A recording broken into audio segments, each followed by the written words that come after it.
Muslims who say the Bible is corrupted are faced with a trilemma.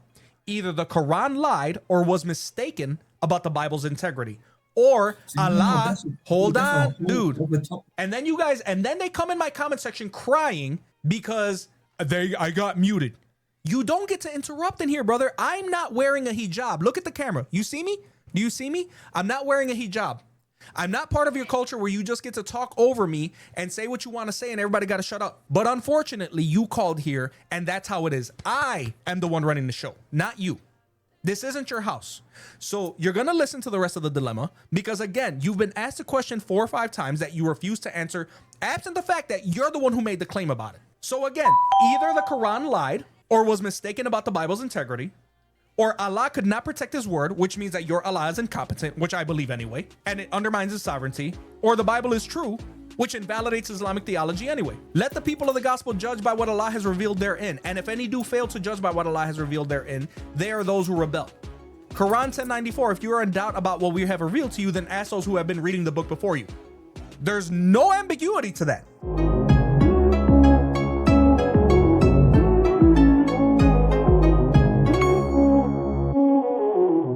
That were revealed before the Quran. This is in reference to Bani Israel. So, for example, if you look at the judging by the Injil book, it's talking about Bani Israel. It's referencing Bani Israel.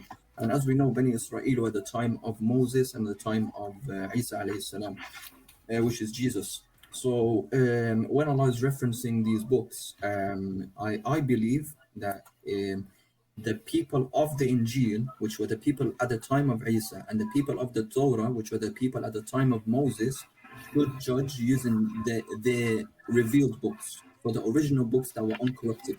And I have verses to collaborate with the fact that the books were corrupted, such as 275 and 279. So we can clearly see that these books were corrupted using their hands. يُحَرِّفُونَ بِأَيْدِيهِمْ. They were corrupted using their hands, and therefore the people at the time should judge by the books that were revealed to them. But the people, that's the whole reason why new revelations are given to people.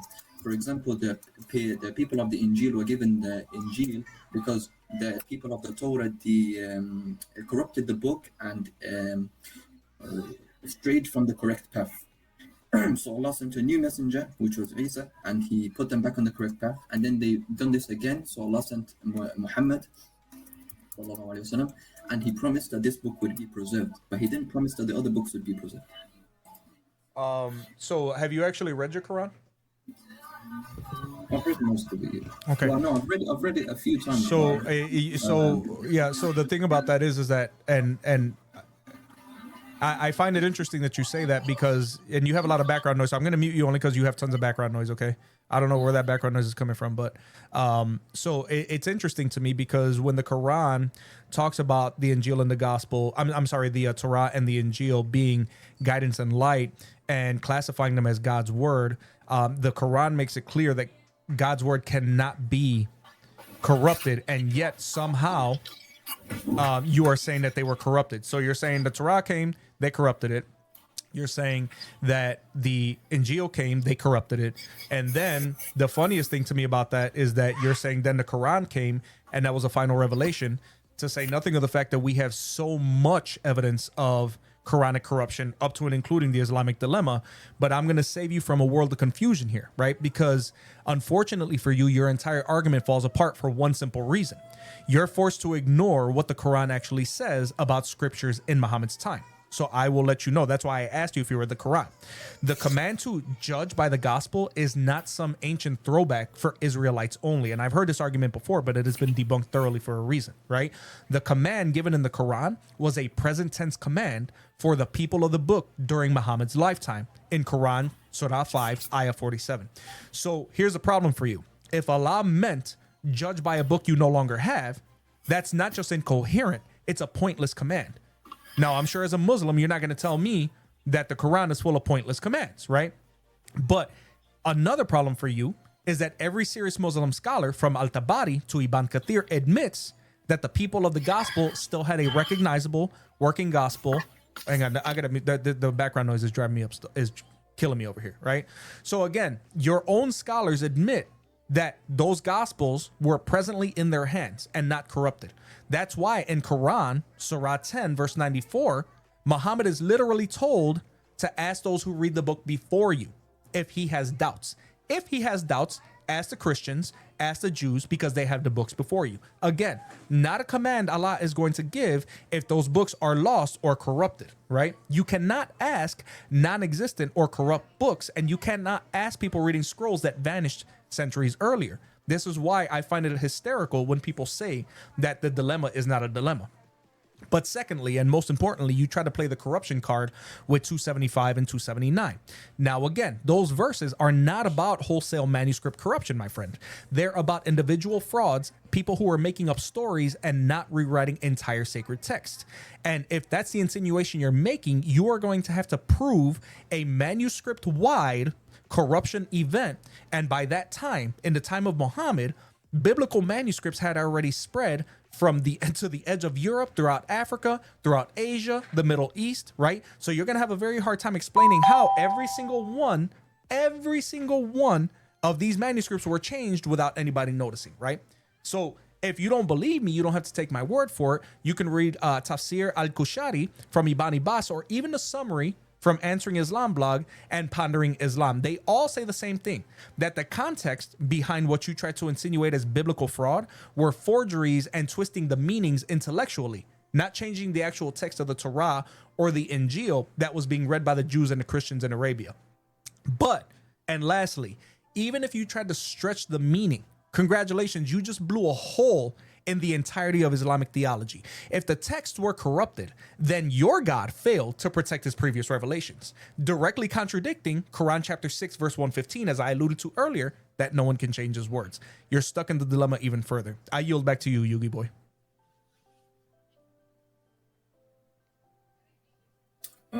So 6115 is not referencing the other books. Yeah, it says Kalamullah, which means the word of Allah, but it's referencing particularly the Quran. So the Kalamullah can be the Torah and the Injil, but this is particularly mentioning in referencing the Quran. Well, great, and that's great. But you just admitted yourself that it could be referencing them, and your earliest scholars have made it clear that. I'm sorry. I'm saying hypothetically it could be mentioning the Injil and the Torah, but that's not true, because when we see 6114, we see that Allah is talking about the Quran in particular. It says, "For you the book with the truth perfectly explained." So the book that was revealed to the Prophet Muhammad, which was the Quran, this in 6114. And then in 6116, sorry. It says, if you were to obey most of those on earth, they would lead you away from Allah's way. So this includes the people of the Torah and the people of the Injil and the Kafirs, which is the atheists as well. Excellent, Yugi boy. So then this still leaves you with one huge problem that you are attempting to sidestep.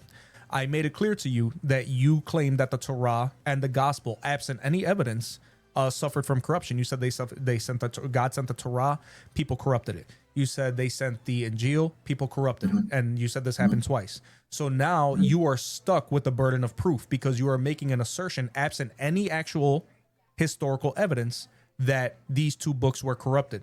Aside from the fact that we have tens of thousands of manuscripts that all agree, that still have the same message from back then until today. So now you are stuck because you have two huge problems. Number one, if you're asserting corruption, then congratulations, your God is telling Muhammad to go to people who have corrupted scripture. Congratulations. To say nothing of the fact that historically you have no leg to stand on, because you now have to prove to us where the manuscript-wide corruption happened of every single manuscript of the Torah and the Gospel. You know why? Because those manuscripts all agree. The only thing that we have as far as what you could consider errors are spelling errors or syntax errors, but nothing that changes the message. As a matter of fact, even agnostic and atheist scholars have admitted that the scribal errors, the spelling errors, and the syntax errors make absolutely no difference in the message of biblical and Quranic manuscripts. So now, again, you have the burden of proof. Prove to my audience that these scriptures were corrupted. You say it because you've been taught it. But my question to you is, are you saying it because you've heard it, or are you saying it because you can prove it? And if you can prove it, which is the only thing I want you to say next. I don't delve into the history and everything. Hold on, brother. because it's You not my, made it's a not claim. my, Well, but it's not my stop, script. Yugi. Do you understand how silly that is? Do you No, understand how silly that is? I never said we should go into the history. I said we should read the Yugi, it Quran doesn't as it matter. should But be written, right, but it as it doesn't should matter. be, Yugi, hang on. It doesn't matter. And again, I'm trying to stop you because you're sounding silly. Okay. I don't care if you're saying we should go into the history, because of course you don't want to go into the history, because you No, know that's it's because I don't- because me you know it's particularly, I don't know devastating history. to There's your no- there's a lot of narrative. You know it's devastating to your narrative. You made a historical claim. How do you feel that you have the right to make a historical claim and then say, well, but we don't need to go into the history? Well, yes, you're on my show. We're going to go into however we say we're going to go, right? And I told you that if you make a claim, you need to be able to prove it. I made that very clear to you at the beginning of this conversation. So you're making a claim about historical documentation. Now, if you have no answer, you have no answer. But then you have to go back. Hold on, Yugi. Yugi, stop. What I'm trying to explain to you, and again, you're doing just like every other Muslim who comes in here. You're making a claim about my scriptures. And then when I'm asking you to prove it, you're trying to gish gallop. You're not going to do that here. Where is your evidence that I'm not really delving into your scriptures at the moment. I'm talking Did you about not the say that Quran. they were You said- corrupted? Did you not say that they were corrupted? I did, but I'm Then saying, where is the proof? Let me explain to you why I particularly don't have to look at your scriptures, because I'm using the Quran. You are saying Yugi, we are not talking about why you have to use my scriptures. You made the assertion that they are corrupted, Yugi. So the only thing you're going to answer now is you are going to provide the evidence for the claim, the fraudulent claim that you made. That's it. I'm unmuted. You're not muted. Oh, sweet. Okay. Yeah. So basically, what I was saying is the Quran. You were saying you have to prove to me that the books were corrupted. I'm saying why I don't, because the Quran. I'm using the Quran as evidence for itself. Yeah, you're engaging in circular reasoning. I don't care about the Quran. Let me We're talking about one particular. No, it's Yugi. You said there's a Quranic dilemma. I'm showing you that there isn't a Quranic dilemma. If we look at the verses of the Quran itself, then there isn't any Quranic dilemma, because first of all, it's saying to you. Okay, Yugi boy, stop. I muted you because you're pontificating, and you're doing exactly what I'm making it clear, and I'm being transparent to everybody who seems to think that I need to explain when I mute people and why I do so, because you see what he's doing? You see what he's doing, right, Grafted? Word, you see what he's doing, right? You see what he's doing? Yeah, I can hear you, Word. I can hear you. I had to mute you because there was a huge background noise, so I muted you. Yeah, I got rid of it then. Oh yeah, no problem. I'm sorry. I didn't mean to. It's just that it was so like, cause right. these headphones, I hear background noises louder than I hear you guys. So it's like, it sounds like, yeah, it's crazy. I don't get those DJ phones. Yeah.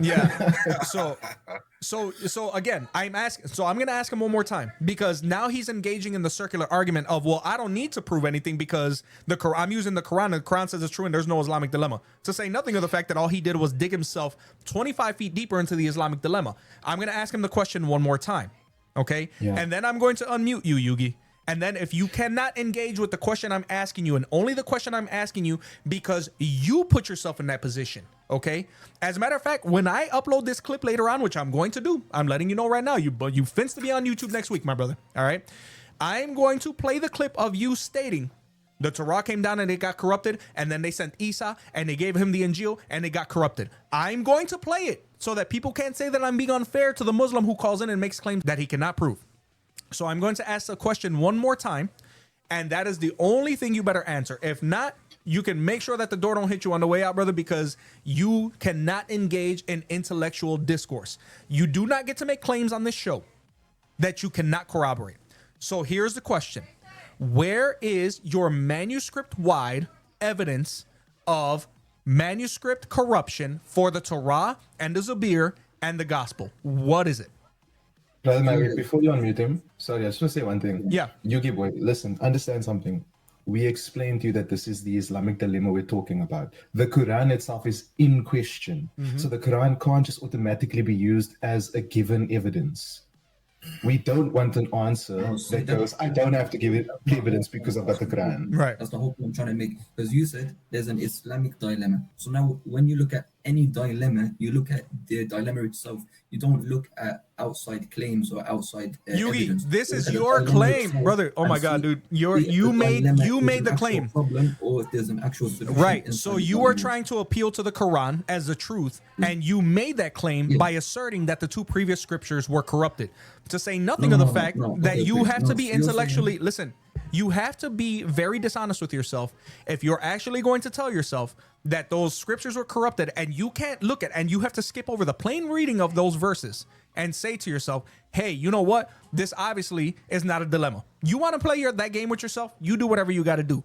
I asked you a question. Where is the evidence? Where is the evidence of biblical corruption? Where? It's not a dilemma because there's no contradiction within the Quran. The Okay, Quran has- there are thousands of contradictions within the Quran. What I'm asking you is, where's your evidence? That's another claim I'm showing you about this particular dilemma. There's no contradiction. I'm showing you that the books before were corrupted. Okay, here I'm gonna let me share something with you. Let me share something with you because you're not listening. You're not listening. You're about to get kicked. You're about to get kicked. I All have right. a question for you, That's right? cool, but you're using historical claims. I also have a question. I didn't bring Yeah, up history. because history is part of reality, right? No, I didn't bring up history. I was bringing up the Quranic verses. You definitely brought up history. Right. You definitely The brought up Bible is a history. historical document, dude. So you do I think not the get to word say is that it's holistically. corrupted and then The you Quran- can't prove the it. Quran is read holistically. No, Like, it's not the written Quran holistically. is- It's written. It is read by intellectual deficiency. That is what it is, right? Muslims who say the Bible is No, corrupted no, are no, faced. no, Listen. This is why I'm sharing this with you. Muslims who say the Bible is corrupted are faced with a trilemma. Either the Quran lied or was mistaken about the Bible's integrity, or No, Allah. that's- Hold that's a on, whole dude. over top. And then you guys, and then they come in my comment section crying because I got muted. You don't get to interrupt in here, brother. I'm not wearing a hijab. Look at the camera. You see me? Do you see me? I'm not wearing a hijab. I'm not part of your culture where you just get to talk over me and say what you want to say and everybody got to shut up. But unfortunately, you called here and that's how it is. I am the one running the show, not you. This isn't your house. So you're going to listen to the rest of the dilemma because, again, you've been asked a question 4 or 5 times that you refuse to answer, absent the fact that you're the one who made the claim about it. So again, either the Quran lied or was mistaken about the Bible's integrity, or Allah could not protect his word, which means that your Allah is incompetent, which I believe anyway, and it undermines his sovereignty, or the Bible is true, which invalidates Islamic theology anyway. Let the people of the gospel judge by what Allah has revealed therein, and if any do fail to judge by what Allah has revealed therein, they are those who rebel. Quran 1094, if you are in doubt about what we have revealed to you, then ask those who have been reading the book before you. There's no ambiguity to that. No ambiguity to it. It is a present tense command. Quran, Surah 3, Ayahs 3 and 4. Oh, and of course he left. Now again, you guys see my hands. You saw my hands, right? Yep, I saw it. And I wanted to ask him a question because he already killed his own argument when he said that 279 was about the people in Jesus's time. And I Right. wanted to ask him about that because if the book referred to by Allah and Muhammad is in the time of Jesus, then the book that the Christians and Jews are supposed to stand on already omits Muhammad. Right. So where does he get that from? And And also, the tafsir say that the only corruption in 279 is Muhammad's name being removed, not the rest. So Yeah. Jesus being God, that's part of the Injil according to the tafsir. So there's also a really serious problem. I believe he said the Torah was corrupted, correct? yes. Yeah, he's putting the corruption as far back as the times of Moses and Jesus. So then there's definitely a contradiction, and he's just Right. ignoring that. Okay, so Yeah. I'm reading this. This is from chapter 26, the stoning of the 2 Jews. This is on sunnah.com. Okay. It says a group of Jews came and invited the messenger of Allah to Kuf. So he visited them in their school. They said, Abu Qasim, one of our men has committed fornication with a woman, so pronounce judgment upon them. They placed a cushion for the messenger of Allah, who sat on it and said, bring the Torah. It was then brought. He then withdrew the cushion from beneath him and placed the Torah on, saying it, I believed in thee and in him who revealed thee. He then said, bring me one who is learned among you. Then the young man was brought. The transmitter then mentioned the rest of the tradition of stoning, similar to the one transmitted by Malik from Nafi. So in this instance, when he was engaged with some Jews, because he couldn't read, obviously, he couldn't go and read it, he tells them to bring a copy of the Torah, and he places it there on the cushion of judgment. says, Yep. I Believe in you. believe in you, And the one who revealed you. revealed you. So if that is corrupt, there's a problem. He believed in a corrupt text. Now that Torah that they had then in the 7th century is the same one we have now. Yes. We have confirmed that by analyzing and comparing it to the Dead Sea Scrolls. Yep. So they're way off base. And to say nothing of the fact, ladies and gentlemen, that the Dead Sea Scrolls had except for the book of Esther, every single Old Testament book, every single one, including everything in the Pentateuch, except for the book of Esther, was in the Dead Sea Scrolls. All right. So now you're stuck because you come in here and you say, well, I don't need to speak about the historicity of it. My brother, you made a historical claim about a historical document. You claimed that it was corrupted. When I asked you, thank you for so much, Vertigo, for following. When I asked you to give me simple proof of your claim, your answer was, I don't have to speak about what I'm saying historically because it's irrelevant because I follow the Quran and all I need is the Quran to tell me it's true. So not only did you pivot away and waffle in the most cowardly fashion, you did so by engaging in circular reasoning and then looked at us as if you had the right to do so. This is your mind on Islam, ladies and gentlemen, and you cannot make this stuff up. Holy goodness gracious. God bless him, and may Jesus Christ open his eyes one day.